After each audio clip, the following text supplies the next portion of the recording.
अपमान सजा है? अपमान सजा नहीं है तो और क्या है? अगर आपका कहीं पे अपमान होगा तो आपको सजा नहीं लगेगी, मजा लगेगा क्या? वो ये बहुत स्वाभाविक बात है। एक बच्ची रहे, बड़े रहें, कोई जो भी रहे, अगर उनका कहीं पर अपमान हो रहा है तो बहुत बड़ी सजा है ये। उत्तर भारत, मध्य प्रदेश, राजस्थान, इन जगहों पे खासकर किसी दलित बच्चे ने शिक्षक की हंडी से पानी ले लिया, पीट पीट कर मार डाले, पीट पीट कर मार डाले पानी लेने से।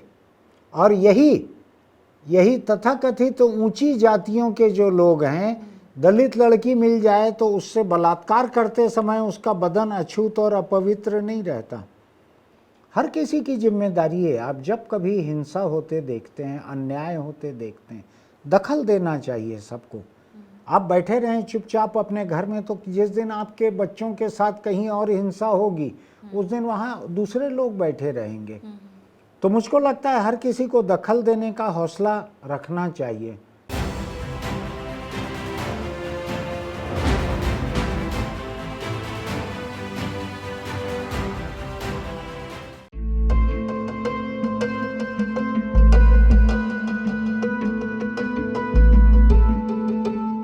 नमस्ते, मैं हूं तृप्ति सोनी और आप देख रहे हैं छत्तीसगढ़ अखबार का यूट्यूब चैनल इंडिया आजकल।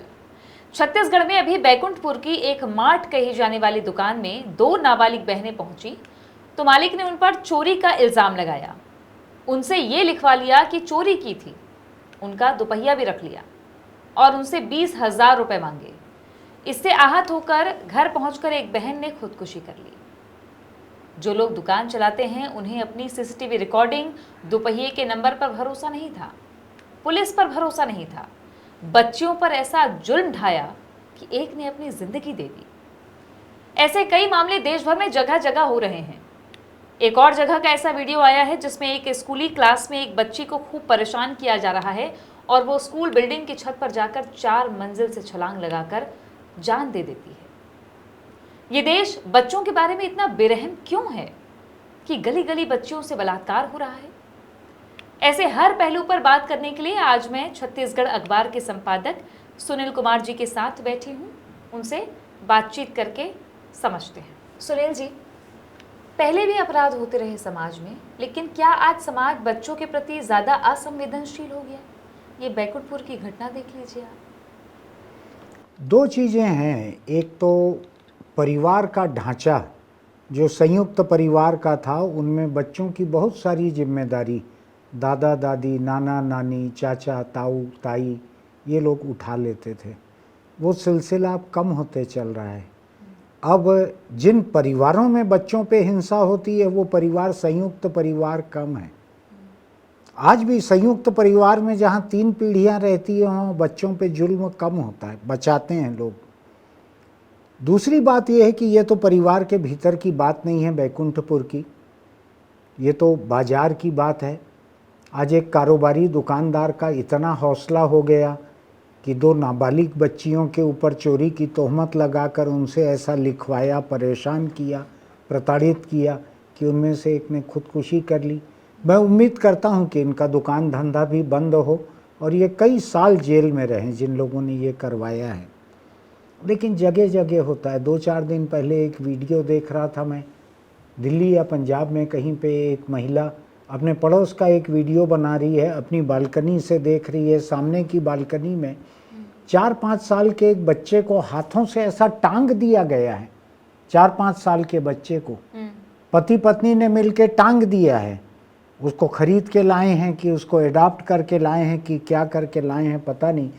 पड़ोस की महिला उसका वीडियो बना रही है, उनसे सवाल भी कर रही है इस बारे में। खराब नौबत है इस देश में बच्चों की, मैं आपको बतलाऊं। और कहने के लिए इस देश में जो बहुतायत लोगों का धर्म है, हिंदू धर्म, उसमें आप देखिए, उसमें आपको हिंदुओं के बहुत सारे परिवारों में आपको रामलला की प्रतिमा मिलेगी, जो कि अयोध्या में आज सबसे चर्चित मंदिर है। लड्डू गोपाल मिलेंगे, लड्डू गोपाल मिलेंगे, प्रतिमाएं। लड्डू गोपाल की पीतल की प्रतिमा के लिए लोग कपड़े खरीद खरीद के लाते हैं, अलग अलग सजावटी। उनको सजाने के लिए लोगों के मन में श्रद्धा है। लड्डू गोपाल को सजाने के लिए, रामलला के दर्शन को जाने के लिए और तो और बात बतलाऊं आपको मैं, गणेश की पूरी कहानी आप देख लीजिए कि बच्चे थे वो माँ के नहाते समय बाहर बैठकर चौकीदारी कर रहे थे और शंकर लौटे और सिर काट दिया और बाद में हाथी का सिर लगा दिया। वो बच्चे की ही कहानी थी गणेश की पूरी। यानी 3 किरदार अगर आप देख लें हिंदू धर्म से जुड़े हुए तो आपको लगेगा कि ये धर्म किस तरह बच्चों से पूरा भरा हुआ है। बच्चे आराध्य हैं, गणेश हो गए, कृष्ण हो गए, राम हो गए, इनके बाल रूप प्रचलित हैं इतने। हाँ, अब कृष्ण जी माखन चोरी करते थे तो ऐसा तो नहीं था कि उनका कोई सामान रख लिया, ये वो तो हमको जो दिखाया जाता है वो। लेकिन मैं ये आपसे समझना चाहती हूँ कि ये असंवेदनशीलता क्यों है? भगवान को तो आदर्श मानते हो, सोचते हो कहाँ चोरी चकारी करेंगे हैं? ये भारतीय समाज में नई नहीं है, ये संवेदन शून्यता नई नहीं है।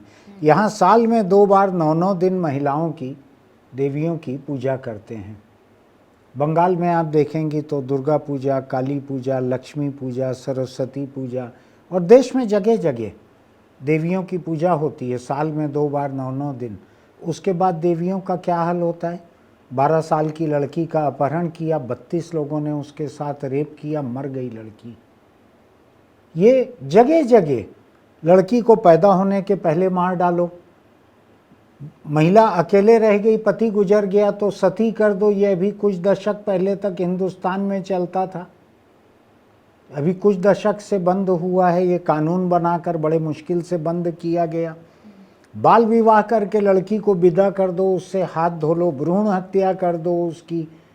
आपको मालूम है, हमारे साथी एक गए थे, ये हमारे कैमरा पर्सन संतोष भी गए होंगे उस समय, गांव से रिकॉर्डिंग करके लेके आए थे। तो स्कूल में मिड डे मील में लड़कियां जो खाना खा रही हैं वो उकड़ू बैठकर खाना खा रही थी और लड़के पालथी मारकर खाना खा रहे थे। क्यों था ऐसा, अंदाज है आपको? क्यों? उकड़ू बैठकर खाने से पेट दबे रहता है, लड़कियां ज़्यादा नहीं खाती।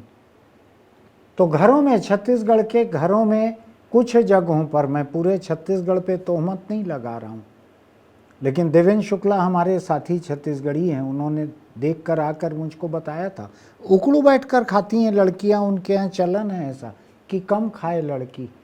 तो हर चीज की तुलना धर्म से कैसे हो सकती है? इसलिए जाति कि- भी आएगी साथ में, इसलिए कि समाज का व्यवहार भी आएगा, उनकी इसलिए पुरानी रूढ़िवादी परंपरा आएंगी। इसलिए धर्म से जोड़ना जरूरी है कि लड़कियों के प्रति बर्ताव में अलग अलग जातियों के बर्ताव अलग अलग नहीं है, धर्म के बर्ताव एक जैसे हैं।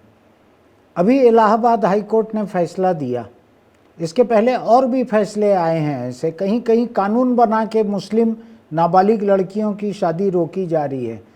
11 साल की उम्र में माहवारी चालू हो रही है लड़कियों की, उस दिन शादी उनकी की जा सकती है। पहली माहवारी हुई और आप शादी कर सकते हो, ये इस्लामिक का कानून आपको इजाज़त देता है यहाँ पर।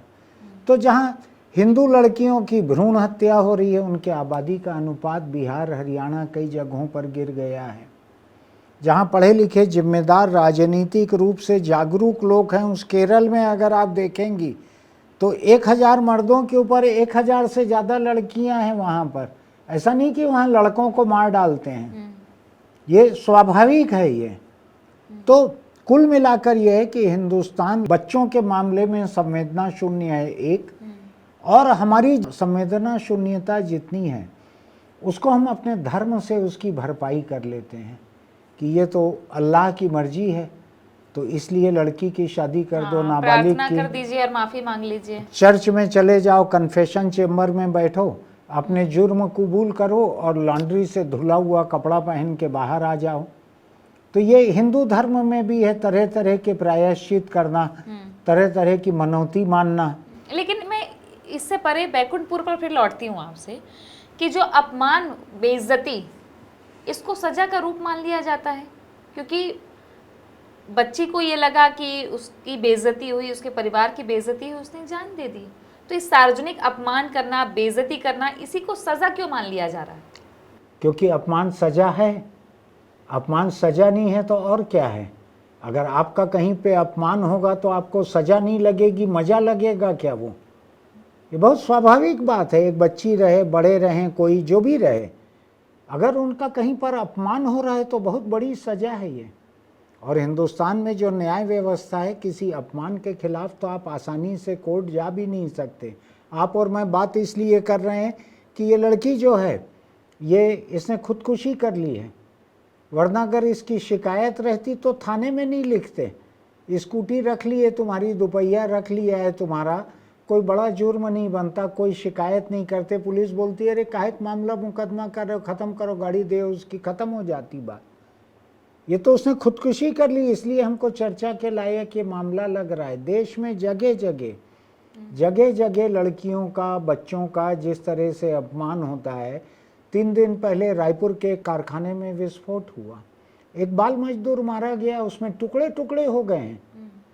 एक बाल मजदूर की देह भी छोटी रही होगी, उसके टुकड़े कितने कितने हुए होंगे, दूर दूर तक बिखरे हैं टुकड़े। फोटो छापने लायक नहीं थी जितनी तस्वीरें आई मेरे पास। तो जब बच्चों को कारखानों में झोंक दिया जा रहा है, बच्चों से कारखानों की चिमनियां साफ करवाई जाती हैं, बच्चों से नालियों के गटर साफ करवाए जाते हैं, बच्चों से क्या काम नहीं करवाया जाता तो ये है। बाल संरक्षण आयोग ये सब क्या करते हैं? ये करते ये हैं कि चूंकि सत्तारूढ़ पार्टी अपने मर्जी के लोगों को और खासकर अपनी पार्टी के लोगों को नियुक्त करती है।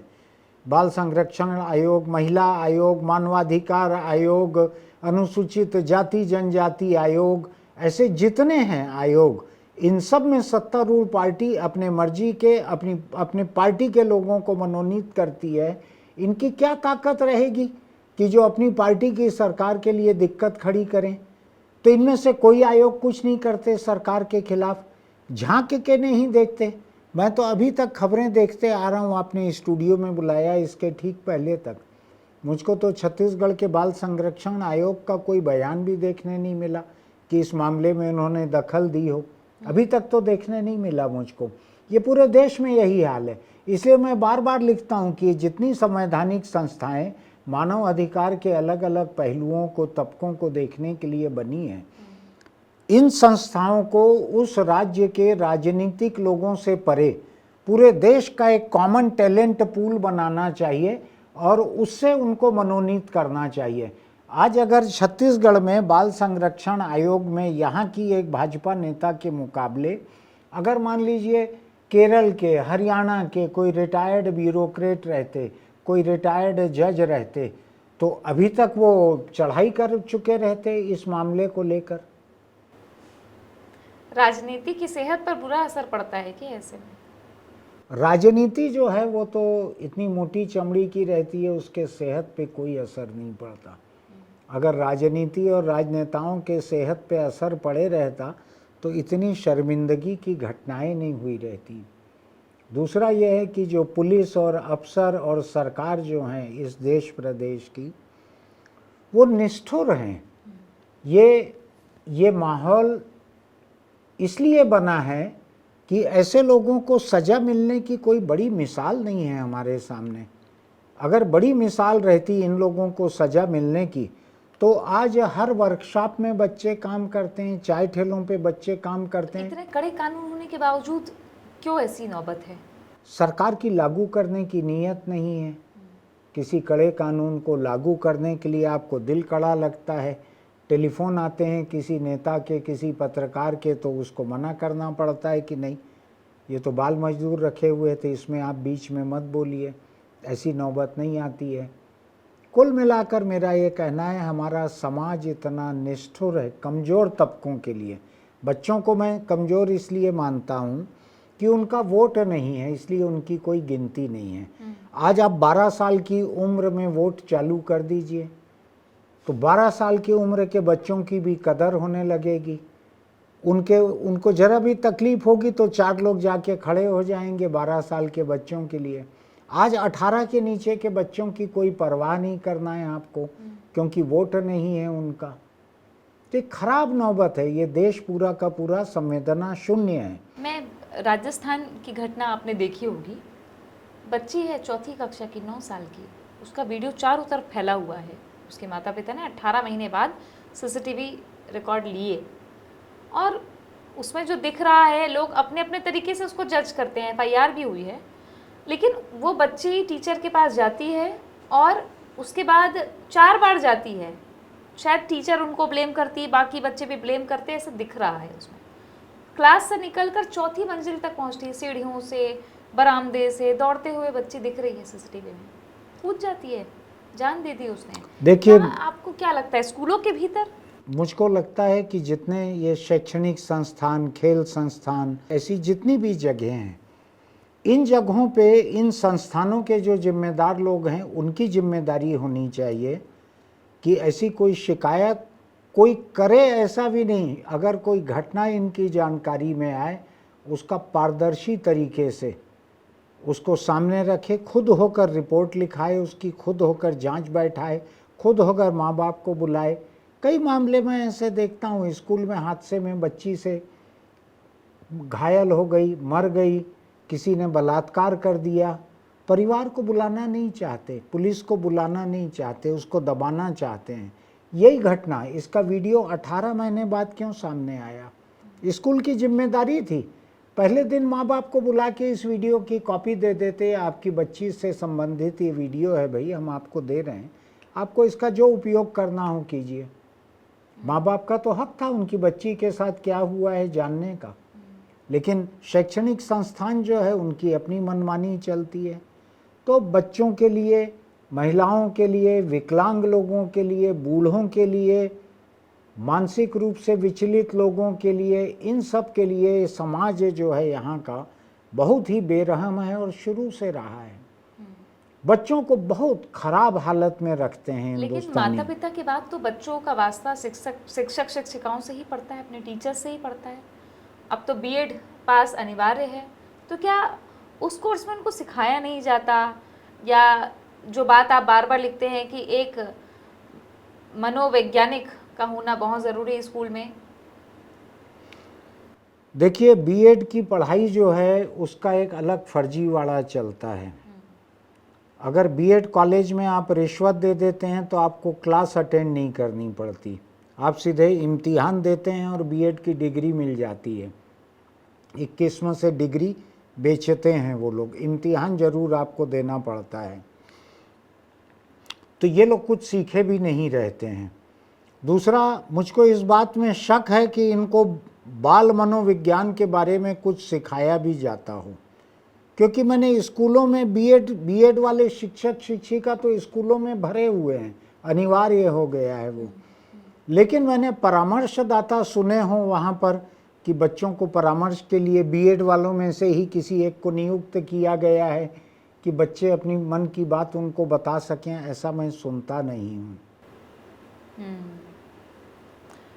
जातियों की जहाँ तक बात होती है, तो आपको लगता है कि जाति व्यवस्था में बच्चों के साथ हिंसा होती है? हाँ, बिल्कुल होती है। आप देखिए, उत्तर भारत, मध्य प्रदेश, राजस्थान, इन जगहों पे खासकर किसी दलित बच्चे ने शिक्षक की हंडी से पानी ले लिया, पीट पीट कर मार डाले, पीट पीट कर मार डाले पानी लेने से। और यही तथाकथित तो ऊंची जातियों के जो लोग हैं, दलित लड़की मिल जाए तो उससे बलात्कार करते समय उसका बदन अछूत और अपवित्र नहीं रहता, बलात्कार करते समय उससे एकदम घरोबा हो जाता है इनको, दलित से बलात्कार करते हुए। लेकिन दलित बच्चे ने अगर इनके हंडी का पानी ले लिया तो वो मार डालने लायक हो गया। तो ये शुरू से, छोटे बचपन से बच्चे जो हैं, ये जातिगत हिंसा, भेदभाव, असमानता, इन सब को देखते देखते बड़े होते हैं। और जो बच्चे ऊंची कही जाने वाली जातियों के हैं, वो अपने माँ बाप को देखते हैं कि घर में काम करने वाले लोग, आसपास के दूसरे जो दलित समुदाय के लोग हैं, उनके लिए मन में कैसी हिकारत रखते हैं। तो सामाजिक हिंसा, जातिगत हिंसा की पहली सीख तो बच्चों को अपने ही परिवार में मिलती है। और दूसरे समाज के जो बच्चे हैं उनके साथ कतार में बैठकर खाना नहीं है, मिड डे मील स्कूल में उनके साथ खेलना नहीं है, उनकी थाली अलग रहेगी, ये भेदभाव स्कूलों तक पहुंच जाता है। कई बार तो इसमें होता है, शिक्षा के अधिकार के तहत जिन बच्चों को एडमिशन मिलता है, प्राइवेट स्कूलों की भी कई शिकायतें आती है कि मैंने मैंने तो एक बहुत बड़े प्राइवेट स्कूल की ऐसी शिकायत सुनी है, बहुत महंगे स्कूल की, कि शिक्षा के अधिकार के तहत जिनका एडमिशन होता है उन बच्चों का घुसने का गेट अलग है, उनका खाना अलग है। अब आप सोचिए, एक क्लास में बच्चे पढ़ रहे हैं, जो शिक्षा के अधिकार के तहत पहुंचे हैं उनका खाना अलग है, और जो पूरी फीस दे के आए हैं संपन्न परिवार के बच्चे, उनका खाना अलग है, उनका आने जाने का गेट अलग है। ये एक समाज व्यवस्था वहाँ पे आर्थिक आधार पे एक खड़ी कर दी गई है ऐसी स्कूलों के भीतर। ये हिंसा ही है, हिंसा के अलावा कुछ नहीं है। तो ऐसी हिंसा, कुछ निजी हिंसा के मामलों में सरकार क्या कर सकती है? सरकार कर तो बहुत कुछ सकती है। ऐसे मामलों को लेके एक फास्ट ट्रैक कोर्ट बने जो महिलाओं और बच्चों के मामलों को देखे, कई राज्यों में बने हुए भी हैं। सरकार को, अदालतों को संवेदनशील होना पड़ेगा। जब इनमें सज़ा जल्दी जल्दी होने लगेगी, कड़ी होने लगेगी, उसका प्रचार करना चाहिए। सरकार को इस बात का भी प्रचार करना चाहिए कि बाल हिंसा, बाल मजदूरी, बंधुआ मजदूरी, इसके कानून कैसे हैं। आप घर में किसी कम उम्र बच्चे को काम पे नहीं रख सकते, चाहे बच्चा खिलाने का काम क्यों ना हो। आमतौर पर घरों में आपको देखेंगे 10-12 साल के बच्चे रख लेते हैं जो छोटे बच्चे को खिलाते रहते हैं। नहीं कर सकते आप कानूनी रूप से। तो सरकार को लोगों को जागरूक करना पड़ेगा। कानून की जानकारी हर किसी को है और समझ हर किसी को है, ऐसा मान के चलना ठीक नहीं है।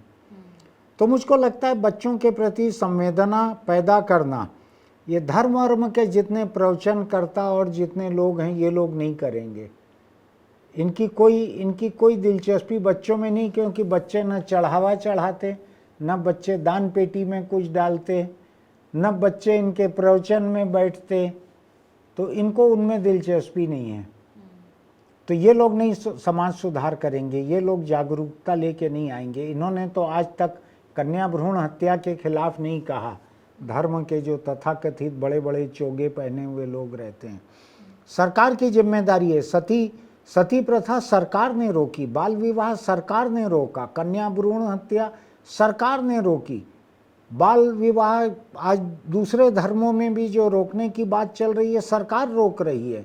सरकार को करना पड़ेगा, अपनी जिम्मेदारी निभानी पड़ेगी। और जहाँ तक माता पिता की बात आती, कई मामलों में हम देखते हैं कि माता पिता अपने बच्चों पे ज़्यादा भरोसा नहीं करते, सामने वाले पे भरोसा करते हैं और डांट देते हैं, गलत समझ लेते हैं। हाँ, ये परिवारों के भीतर जहाँ यौन शोषण होता है बच्चों का, चाहे चाचा, ताऊ, मामा, पड़ोसी लोग, रिश्तेदार कोई करे, अड़ोस पड़ोस के लोग करें, कहीं पिता के दोस्त लोग करें, भाई के दोस्त करें, और जब छोटे बच्चे बतलाते हैं कि उन्होंने ऐसा किया, अंकल ने ये किया, तो डांट दिया जाता है। उसमें से अधिकांश बच्चों को चुप करवा दिया जाता है। ये माँ बाप की हिंसा है अपने बच्चों के खिलाफ, कि एक हिंसा उनसे परिवार के रिश्तेदारों ने की, अड़ोस पड़ोस ने की, दूसरी हिंसा खुद माँ बाप कर रहे हैं अपने बच्चों पर भरोसा न करके। मैं बतलाता हूँ आपको, अमेरिका वगैरह में जहाँ पे हथियार बहुत आम हैं, वहाँ ऐसे कई बच्चे हैं जो चाइल्डहुड ट्रॉमा कहते हैं, बचपन की हिंसा के शिकार बच्चे, बंदूक लेके निकल जाते हैं, अपनी किसी स्कूल में कहीं चले जाते हैं, कॉलेज में 10-20 लोगों को मार के आ जाते हैं। ऐसे बहुत सारे मामलों में पता लगता है कि ये चाइल्डहुड ट्रॉमा के शिकार थे। यहाँ तो हथियारों का चलन नहीं है वैसा, और मैं चाहता भी नहीं कि यहाँ बच्चे उस तरह से हिसाब चुकता करें। लेकिन ये बात सही है कि माँ बाप भी हिंसा अपने बच्चों पे तरह तरह से करते हैं, जिसमें एक हिंसा ये है कि जब वो आके अपने यौन शोषण की शिकायत करते हैं तो माँ बाप उसको अनसुना कर दे, है फालतू बात मत कर, वो अंकल हैं तुम्हारे, वो ऐसा करेंगे क्या, उटपटांग बात करते हो। तो परिवार के भीतर असुविधा ना हो, कटुता ना हो, लोगों से रिश्ते खराब ना हो, इसलिए अपने बच्चों को डांट के चुप करा देना कई लोगों को सबसे आसान रास्ता दिखता है। अगर किसी सार्वजनिक जगह पर, स्कूल में, दुकान में, जैसे दुकान में बच्ची के साथ हुआ, 17 साल की लड़की के साथ में, सार्वजनिक बेइज्जती हो रही है, अपमान की सजा दी जा रही है, हालांकि कानून उसे सजा नहीं मानता, आप जो कह रहे हैं कि सजा माध्यम बना लिया अपमान को सजा का, उस वक्त जो आसपास लोग रहते हैं उनकी नैतिक जिम्मेदारी क्या होनी चाहिए? अभी एक पखवाड़े पहले मेरे घर के दीवार से लग कर एक लड़का, जवान लड़का, बच्चे नहीं थे, जवान लड़का जवान लड़की को मार रहा था। उसको ज़बरदस्ती स्कूटर पर बैठाना चाहता था, वो बैठ नहीं रही थी। तो मैंने उनकी दूर से फ़ोटो खींची, दौड़ते हुए गया, रोकने की कोशिश की, पुलिस को फ़ोटो भेजी, उसमें नंबर प्लेट साफ़ नहीं आ पाया था, लेकिन पुलिस ने आके आसपास के मकानों के सीसीटीवी कैमरों से वो निकाला नंबर, उनको बुलाया लड़के लड़की को वहाँ पे, तो पता लगा बॉयफ्रेंड गर्लफ्रेंड है। उन्होंने लिख के दिया कि हमारी दोस्ती है और हमको कोई पुलिस में शिकायत नहीं करनी है, जबकि मैंने मारते हुए देखा था उस लड़के को वहाँ पर। हर किसी की जिम्मेदारी है, आप जब कभी हिंसा होते देखते हैं, अन्याय होते देखते हैं, दखल देना चाहिए सबको। आप बैठे रहें चुपचाप अपने घर में, तो जिस दिन आपके बच्चों के साथ कहीं और हिंसा होगी उस दिन वहाँ दूसरे लोग बैठे रहेंगे। तो मुझको लगता है हर किसी को दखल देने का हौसला रखना चाहिए। तो मैं तो दौड़ते हुए गया रोकने के लिए, फ़ोटो खींचने की कोशिश की, गेट से निकला तो वो दोनों एक स्कूटर पे बैठकर भाग लिए, तो भी मैंने पुलिस को शिकायत की, क्योंकि मेरे सामने मार रहा था वो लड़का। आप कहीं किसी को, बच्चे को बांध के कोई मार रहा है, कोई पकड़ के मार रहा है, कोई दुकान के बाहर चीख रहा है, बच्चा मार रहा है कोई किसी को, और आप चले जाते हैं देख के कि कुछ चुराया होगा। चुराने पे किसी को हक थोड़ी मिल गया उसको पीटने का, उसके लिए पुलिस है, अदालत है, बहुत सारी व्यवस्था है। लोगों को दखल देना चाहिए। लोगों की सामाजिक जागरूकता, सामूहिक चेतना हिंदुस्तान में तकरीबन शून्य है। एक आखिरी बात, अब बैकुंठपुर की वो बच्ची तो लौट के नहीं आएगी ना, वो जो चौथी क्लास की बच्ची है वो। आप दुकानदार, सरकार, शिक्षक, इन सबको क्या ऐसी बात कहना चाहेंगे जिससे और ऐसी घटना ना हो सके, मतलब एक बच्ची को हौसला मिले, किसी कोई अपनी जान देने ना जाए। भारत का मेरा जितना तजुर्बा है, यहाँ कानून के बिना कुछ नहीं होता, और बच्चों को बचाने के लिए कानून तो है। उस कानून का प्रचार प्रसार, उस कानून को लागू करना, उस कानून के तहत जो सज़ा होती है उसका प्रचार करना, इसके बिना मुझको और कोई रास्ता नहीं दिखता। लोग जो हैं, हम नहीं सुधरेंगे, एक जो लाइन कही जाती है, पूरी की पूरी हिंदुस्तानी आबादी उसी तरह की है। नहीं सुधरेंगे, ये कभी संवेदनशील नहीं होंगे।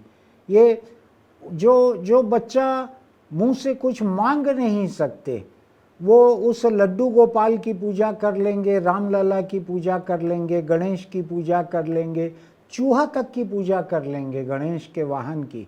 जिंदा बच्चे को लेके लोगों के मन में रहम नहीं आता है, अपने बच्चे के लिए भी नहीं आता है, दूसरे के बच्चों के लिए कहाँ से आएगा।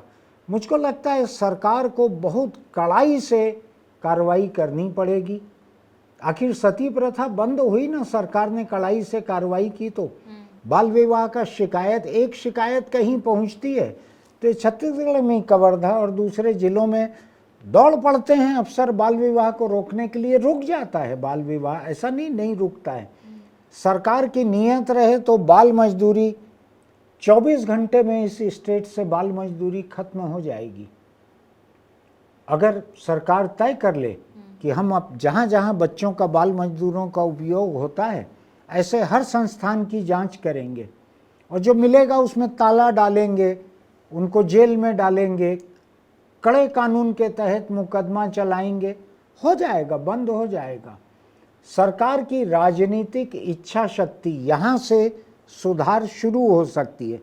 समाज से कुछ शुरू नहीं होगा। भारतीय समाज एक मुर्दा समाज है, इसमें कोई राजनीतिक चेतना, सामाजिक जागरूकता, सुधारवादी सोच कुछ नहीं है।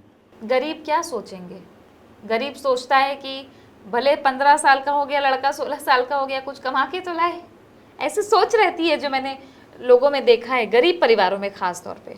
गरीब परिवार में अगर ये मजबूरी है कि 16 साल के लड़के कहीं पे कुछ कमाएं, कुछ करें, तो उनके लिए अपने घर पे वो एक कुटीर उद्योग चालू कर सकते हैं, कोई ऐसा काम शुरू कर सकते हैं जो बाल मजदूरी में नहीं आता। बच्चे अगर अपने खुद के घर के काम में अपने माता पिता के सामने काम करते हैं, चाहे वो कागज़ का ठोंगा ही बना लें, चाहे कोई और दोना पत्तल बना लें, कुछ कर लें अपने खुद के घर में, तो वो बाल मजदूरी में नहीं आता, पहली बात। दूसरी बात, इससे माँ बाप को भी ये समझ में आना चाहिए कि आल औलाद को पैदा कर देना जो है वो जिम्मेदारी का अंत नहीं है, वो जिम्मेदारी की शुरुआत है। उनके बालिग होने तक तो आपको ढोना ही है। 18 साल के होने के बाद तो वो काम कर सकते हैं कहीं जाकर, तब तक तो माँ बाप को ढोना ही है। तो जो पैदा आप करते हैं बच्चों को, वो सोच समझ के पैदा कीजिए। वो होने भी लगा है, जागरूकता धीरे धीरे वो फैली भी है, व्यक्तिगत स्तर पर, समाज के स्तर पर नहीं। तो भारतीय समाज में बच्चों को लेके, महिलाओं को लेके, बूढ़े, विकलांग, बीमार को लेके कोई संवेदनशीलता न रही है, न रहेगी। सरकार को कानून से ही इसको लागू करना पड़ेगा। और कानून तो बहुत कड़े हैं, वो उसका पालन कैसे होता है इस पर प्रश्न चिन्ह बना हुआ है। बहुत शुक्रिया आपका सुनील सर, हमारे साथ बातचीत करने के लिए। तो कड़े कानून है इस देश में बाल मजदूरी के खिलाफ, बाल विवाह, बच्चों से हिंसा के खिलाफ, बलात्कार के खिलाफ। फिर भी अगर एक सबसे महत्वपूर्ण बात है जो सुनील जी ने भी कही कि आपको दखल देना होगा, आप संवेदन शून्य नहीं हो सकते या आप चुपचाप नहीं बैठ सकते। आप, अगर हो सकता है बैकुंठपुर में किसी ने दखल दिया होता तो शायद वो बच्ची बच जाती। हो सकता है कि जयपुर की उस बच्ची की बात सुन ली गई होती या उसके पीछे कोई टीचर दौड़ ही पड़ती तो वो बच्ची बच जाती। ये घटनाएं हमें सोचने पर मजबूर करती हैं। आप भी सोचिए जो बातें आज सुनील कुमार ने कही हैं। फिर मिलते हैं, नमस्कार।